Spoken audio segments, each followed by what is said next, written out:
Interim সরকার আমাদের তথাকথিত তৌহিদি জনতা ভাই বোনদের হাতে একটা বিশাল আকারের মূলা ধরিয়ে দিয়ে আওয়ামী লীগের কার্যক্রম কিছু একটা করলো। মানে আওয়ামী লীগের কার্যক্রম কি করলো আমি আসলে নিজে মাথা চুলকে বুঝতে পারলাম না। তো তাহলে আমি কেন বলছি মূলা ধরিয়ে দেওয়া হলো? মূলা ধরিয়ে দেওয়া হলো কারণ এই হিট ওয়েভের মাথায় 2 দিন ধরে তারা শাহবাগে ব্যাপক হারে চিৎকার চেঁচামেচি করছিলেন, গোলাম আজমের বাংলায় আওয়ামী লীগের ঠাঁই নাই, কাদের মোল্লার বাংলায় আওয়ামী লীগের ঠাঁই নাই, নিজামীর বাংলায় আওয়ামী লীগের ঠাঁই নাই। তো এই স্লোগান দেখে আমি মুচকি হাসলাম যে গোলাম আজমের বাংলায় তো আওয়ামী লীগের ঠাঁই হওয়ার কথা ছিল না। মানে গোলাম আজম, নিজামী, কাদের মোল্লা এরা যে বাংলা তৈরি করতে চেয়েছিল সেই বাংলা 1971 সালে তারা তৈরি করেছিলেন। তারা 30 লক্ষ মানুষকে হত্যার পিছনে তারা সশস্ত্রভাবে এবং সক্রিয়ভাবে পাকিস্তানি আর্মির সাথে ছিল এবং তারা সেই বাংলা তৈরি করতে চেয়েছিল। মুশকিল হচ্ছে এবং সেই সময় তাদের যে উস্তাদ ছিলেন ইয়াহিয়া খান আওয়ামী লীগকে নিষিদ্ধ করে দিয়েছিল। সুতরাং সত্যি কথা, গোলাম আজমের বাংলায় আওয়ামী লীগের ঠাঁই ছিল না। তাদের জন্য দুর্ভাগ্য হচ্ছে যে 25শে মার্চের পরে 16ই ডিসেম্বর এসেছিল।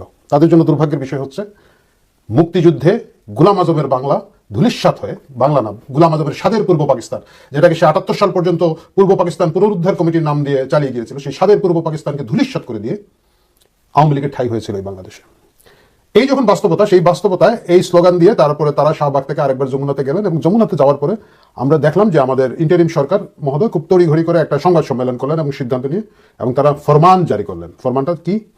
যে বিচার না হওয়া পর্যন্ত আওয়ামী লীগের কার্যক্রম নিষিদ্ধ ঘোষণা করা হলো। ওয়েট, আন্দোলনটা কি ছিল? আওয়ামী লীগ নিষিদ্ধ করা, কিন্তু এখন কি হলো? বিচার না হওয়া পর্যন্ত আওয়ামী লীগের কার্যক্রম নিষিদ্ধ থাকা। ওকে, এটা কি বিজয়? রসুন যারা আওয়ামী লীগ সরকার যখন 5 আগস্ট ক্ষমতা থেকে চলে যায়, তারা যখন নতুন ক্ষমতা আসে 8ই আগস্ট ডক্টর ইউনূসের সরকার, তার ঠিক 1 মাস পরে 5ই সেপ্টেম্বরের পত্রিকা যদি আপনারা দেখেন, 5ই সেপ্টেম্বর উপদেষ্টা মণ্ডলীর সভায় সিদ্ধান্ত নেওয়া হয়েছিল যতক্ষণ বিচার শেষ হবে না ততক্ষণ পর্যন্ত আওয়ামী লীগকে কোনো ধরনের কার্যক্রম করতে দেওয়া হবে না। মানে এটা 5ই সেপ্টেম্বরের ঘোষণা। একই ঘটনা তাহলে গতকালকে কি হলো? আবার নতুন করে কি হলো? একই কথা, যে যতক্ষণ বিচার হবে না আওয়ামী লীগের কার্যক্রম করতে দেওয়া হবে না। তাহলে দেখা যাচ্ছে নতুন কিছুই না। যে জিনিস 5ই সেপ্টেম্বর অলরেডি সিদ্ধান্ত নেওয়া হয়ে গেছে এবং এরপরে আওয়ামী লীগকে বিভিন্নভাবে দমানোর জন্য তাদের উপরে যে স্টিম রোলার চালানো হয় সরকারের পক্ষ থেকে, সেটা চালানো হচ্ছে। তারা মিছিল মিটিং করতে পারছে না, তারা কিছু কিছু চেষ্টা করে গোপনে করার জন্য, এবং সেটা করতে গেলেই তাদের উপর আক্রমণ হচ্ছে, দেওয়া হচ্ছে, গ্রেফতার হচ্ছে তাদেরকে। তাদের যারা বিরোধী শক্তি আছে তারা ধরে নিয়ে জেলের মধ্যে দিচ্ছেন, পুলিশের মধ্যে দিচ্ছেন। বাংলাদেশের রাজনৈতিক কালচারে এটা অস্বাভাবিক কিছু না। তাহলে 5ই সেপ্টেম্বর যে সিদ্ধান্ত অলরেডি হয়ে গিয়েছে যে আওয়ামী লীগকে বিচার শেষ না হওয়া পর্যন্ত কার্যক্রম করতে দেওয়া হবে না, আপনারা এখন এসে এই মে মাসে এসে একই সিদ্ধান্ত আবার বলছেন। এই তামাশাটার দরকার ছিল? এই তামাশাটার দরকার কেন ছিল?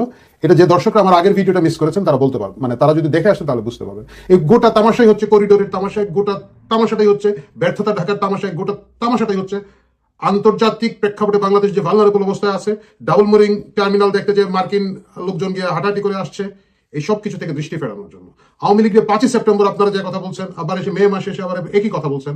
মাঝখান থেকে হিট ওয়েভের মধ্যে কিছু লোকজন নিয়ে ওইখানের মধ্যে আপনারা স্লোগান দিয়ে যাচ্ছেন। তাহলে এই গোটা যে থেকে লাভ কার হলো? নাম্বার 1, ইন্টারিমে, যেটা আমি আগে বলেছি যে তারা তাদের নজরটা, বাঙালির নজরটা এইদিকে রেখে তারা অন্যান্য আরো অনেক কিছু করেছেন, হয়তো আগামীতে আমরা বুঝতে পারবো। এটা হচ্ছে তাদের নাম্বার 1 লাভ হয়েছে।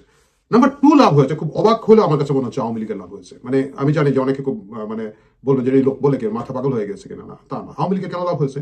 এই প্রথম প্রতিষ্ঠিত করা গেছে যে আন্দোলন শুরু হয়েছিল, কোটা বিরোধী আন্দোলন, বঙ্গবন্ধুর বাংলায় বৈষম্যের ঠাঁই নেই বলে। সেই আন্দোলনকে যখন যারা ক্রিটিক করেছিলেন, যারা সন্দেহ করেছিলেন যে এটার পিছনে জামাত শিবির আছে, এটার সুস্পষ্ট পরিকল্পনা হচ্ছে 71-এর পরাজিত শক্তির, এবং তাদেরকে তখন গালাগালি করা হয়েছিল। মোহাম্মদ জাফর ইকবালের উপরে পারলে তো একবারে মব সৃষ্টি করে তাকে তেড়ে মেরে ডান্ডা করে দেবো, ঠান্ডাতে যাওয়ার কথা ছিল। বঙ্গবন্ধুর বাংলায় বৈষম্যের ঠাঁই নেই থেকে সেই স্লোগান শাহবাগে শেষ হয়েছে গোলাম আজমের বাংলায় আওয়ামী লীগের ঠাঁই নাই। যে জিনিসটা গত জুলাই মাসে অনেকে বলেছিলেন, সেটা প্রতিষ্ঠিত করা হচ্ছে। এটা হচ্ছে আওয়ামী লীগের নাম্বার 1 আমি যদি বলি লাভ। নাম্বার 2 যে লাভটা হয়েছে, আমার কাছে মনে হচ্ছে আমাদের বামবদর ভাইরা যারা আছেন তাদের অনেকেরই এখন একটু হুশটুস এসেছে। কারণ হচ্ছে মাহফুজ আলম কিন্তু অলরেডি একটা ওয়ার্নিং দিয়েছে যে এখন বামদেরকে ধরা হবে, যেটা ইরানে হয়েছিল। ইরানে এই ধরনের বিপ্লবের পরে তুদের পার্টি, যারা কমিউনিস্ট পার্টি ছিল, সেই তুদের পার্টি অনেক বিপ্লব করেছিল, ছাগলের 3 নম্বর বাচ্চার মতো লাফিয়েছিল, তাদেরকে ধরা হয়েছিল, ওয়াশ করে দেওয়া হয়েছিল। এইটা এখন এসেছে, এবং এটা এসছে বলে গোলাম আজমের বাংলায় আওয়ামী লীগের ঠাঁই নাই এই স্লোগান দিতে আমার পরিচিত যারা বামবদর ভাইরা আছেন তাদের কাউকে আমি দেখি নাই এখানে যাইতে। এটা সুস্পষ্টভাবে আমি যদি বলে করি যে জুলাই অভ্যুত্থানের সাথে যে শক্তিটা ছিল তার সাথে অফিসিয়ালি কালচারাল যে সেক্টরটা ছিল এবং ফার রাইটিস্ট, এই 2 জনের একটা পরিষ্কার বিভাজন এখানে তৈরি হয়ে গেল। এখন তারা আলাদা আলাদাভাবে এই জুলাই স্পিরিটটাকে ক্যারি করে যাবে। একটা হচ্ছে ফার রাইটিস্ট গ্রুপ ক্যারি করে যাবে, যারা বলবে গোলাম আজমের বাংলায় আওয়ামী লীগের ঠাঁই নাই।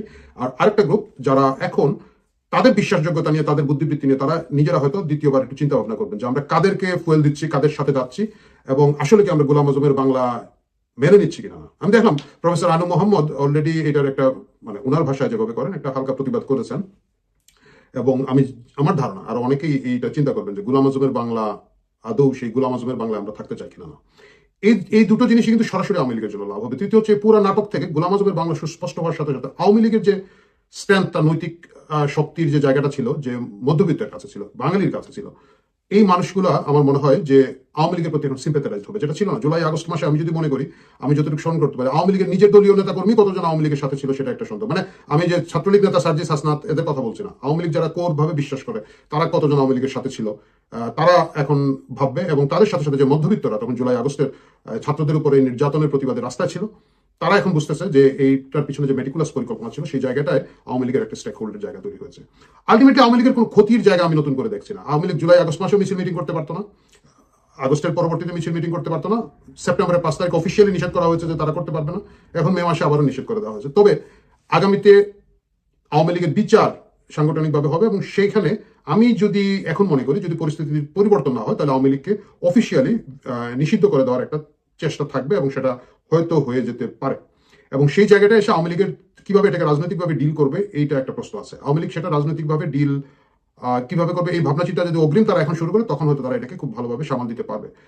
আওয়ামী লীগের একটা আওয়ামী লীগের বিরোধী যারা আছেন বা আওয়ামী লীগের বাইরে যারা আছে তাদের জন্য আওয়ামী লীগের একটা বড় সমস্যা তারা যেটা দেখে, এটা হচ্ছে, মনে আছে সৈয়দ আশরাফ একটা কথা বলেছিলেন যে আওয়ামী লীগ একটা অনুভূতির নাম। আমি নিজে দেখেছি যারা আওয়ামী লীগ করে, আওয়ামী লীগের সমর্থকরা আছে, কর্মীরা আছে, তারা আসলে কিছুই বুঝে না ভাই, তারা আওয়ামী লীগই বুঝে। মানে তাদেরকে আমি আরো আগে দেখেছি, মানে আওয়ামী লীগ তো ক্ষমতায় আসে, আমি 96 এর আগের কথা বলছি, যখন আমরা নিজেরা সক্রিয়ভাবে খুব কাছে থেকে রাজনীতি দেখার সুযোগ ছিলাম, তখনও আমি দেখেছি যারা ছাত্রলীগ করে, যুবলীগ করে, আওয়ামী লীগ করে, ও মায়ের খায়, জেলে যায়, এটা করে, ওটা করে, ওটা অনুভূতির নাম। সুতরাং আওয়ামী লীগের ওই দলীয় বেসটাতে আসলে আপনি জোর দিয়ে জেলে পাঠিয়ে পিটিয়ে মেরে সেটা দুর্বল করা যাবে না। সেটা দুর্বল করার ক্ষেত্রে যেটা করতে হবে, আওয়ামী লীগকে আসলে মধ্যবিত্তের তার সমর্থক বেজের সাথে নৈতিকভাবে সম্পর্ক ছিন্ন করে দেওয়ার জায়গাটা, মানে এটাই হচ্ছে পলিটিক্যাল বয়ান তৈরির জায়গাটা, এটাই হচ্ছে পলিটিক্যাল নতুন একটা রাজনীতি, বেটার রাজনীতি দিয়ে আওয়ামী লীগকে কোণঠাসা করে ফেলার ব্যাপারটা। এইটা এই ইন্টারিম সরকার পারবে না। এবং ইন্টারিম সরকার যাদের ঘাড়ে মাথা দিয়েছে বলবো, বা যাদের ঘাড়ে পা দিয়েছে যেভাবে আপনারা বলেন, বা যারা তাদের মাথার উপরে পা দিয়েছে, সেই জামাত শিবিরের ব্লান্ডার এটা হবে না। আপনি শাহবাগে গোলাম আজমের বাংলায় আওয়ামী লীগের ঠাঁই নাই বলে আওয়ামী লীগের ক্ষতি করতে পারবে না। সেটা আওয়ামী লীগের কর্মী সমর্থকদেরকে আরো বেশি স্ট্রেংথ দেবে, এবং তাদের যে পেরিফেরিতে যারা আছে, যারা মৃদু সমর্থক, হালকা সিম্পেথি আছে, এরা যখন পছন্দ করার জায়গায় দাঁড়াবে যে আমরা কি গোলাম আজমের বাংলায় থাকতে চাই না বঙ্গবন্ধুর বাংলায় থাকতে চাই, আমরা কি গোলাম আজমের বাংলায় থাকতে চাই নাকি আমার নিজের বাংলায় থাকতে চাই, আমার পূর্বপুরুষের বাংলায় থাকতে চাই, তখন পক্ষ বেছে নেওয়া বেশ সহজ হয়ে যাবে, এবং সেটা শেষ পর্যন্ত গিয়ে আওয়ামী লীগের জন্য লাভবান হবে বলে আমার কাছে মনে হয়। এই হচ্ছে আজকের শেষ পর্যন্ত ঘটনা। ভেবেছিলাম যে কথা বলবো আওয়ামী লীগের, রিফাইন্ড আওয়ামী লীগের খোঁজখবর নিয়ে, খুব ইন্টারেস্টিং কিছু খোঁজখবর আছে, পরবর্তীতে হয়তো বলবো। আজকে মাফ করবেন, কারণ এত দ্রুত জিনিসগুলো পরিবর্তন হয়ে যাচ্ছে, আমরা চাইলেও অনেক পুরোনো জায়গা থেকে কিছু মানে প্রসঙ্গগুলো আনতে পারছি না, নতুনের সাথেই আমাদেরকে থাকতে হচ্ছে। তো আমার মুদ্রা কথা হচ্ছে, হিট ওয়েভে 2 দিন চিৎকার চেঁচামেচি করে একমাত্র প্রথম লাভ হয়েছে কন্টেনার কোথায় যেন কি গেলে টেলে বা ওই কি বলে মানবিক করিডোর টরিডোর হলে, ওইটা যদি একটা লাভ হয়ে থাকে গুড, এটা হয়েছে।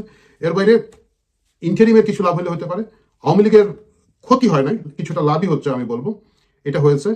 আর আমার কাছে মনে হয়েছে যে খুব ম্যাচিউরড আচরণ করেছে বিএনপি এই অন্যের মাথায় লবণ রেখে খুব স্মার্টলি বড়িটা খাচ্ছে। বিএনপি প্রসঙ্গে আমরা আগামীতে হয়তো আরেকটা পর্বে কথা বলবো। সবচেয়ে ক্ষতি হয়েছে আমার কাছে মনে হচ্ছে national NCP, national citizen party যারা আছে তাদের, কারণ তারা যে জামাতেরই একটা ডিম ফুটে বেরোনো বাচ্চা, তাদের যে এই কোকিলের ডিমটা আওয়ামী লীগের কাকের বাসায় রেখে এখন ফুটে আসার পরে তারা আবার জামাতের কাছে চলে গেছে, গোলাম আজমের বাংলায় আওয়ামী লীগের ঠাঁই নেই স্লোগানের মাধ্যমে তারা এত নোংরাভাবে উগ্রভাবে প্রকাশ করে দিয়েছে। তাদেরকে ডিল করার জন্য তাদের যারা রাজনৈতিক প্রতিপক্ষ আছে তাদের জন্য এখন খুব সুবিধা হবে। মানে আপনি যখন আপনার প্রতিপক্ষকে চিনে ফেলবেন তারা কারা, কিভাবে কাজ করে, তখন আপনার পক্ষে তাদেরকে পলিটিক্যালি মোকাবেলা করা অনেক সোজা হয়। এনসিপি জামাতের একটা অঙ্গ সংগঠনের মতো হয়ে যে আচরণ করে এখন বেরোলো গত 2 দিন শাহবাগের নাটকের মাধ্যমে, সেটা তাদের রাজনৈতিক সম্ভাবনা আগেও নষ্ট ছিল, এখন একেবারে ধূলিসাৎ করে দিল। এটাই এখন মনে হচ্ছে। দেখা যাক আগামীতে কি হয়। বাংলাদেশের রাজনীতি, বাংলাদেশের শেয়ার মার্কেটে দুটোই নিত্য নতুন খেলা দেখিয়ে দেয়। আমি আপনি মিলে একসাথে সেই খেলা নিয়মিত দেখতে থাকবো। দয়া করে যদি চ্যানেলটা কি যেন লাইভ সাবস্ক্রাইব এগুলো করে থাকেন ভালো, কারণ হচ্ছে আমার রিচ কমিয়ে দেওয়ার বিভিন্ন চেষ্টা। আমার অনেকগুলো ভিডিও আছে আমার একেবারে নতুন যারা মানে সাবস্ক্রাইবার যারা তাদের ফিডে পর্যন্ত যায় না, এটা আমি জানি। সুতরাং যদি ওই ক্ষেত্রে একটু সাহায্য করেন আমার উপকার হয়, আপনার নতুন কোনো উপকার হবে না। কথা হবে বন্ধুরা পরের পর্বে অন্য কিছু নিয়ে।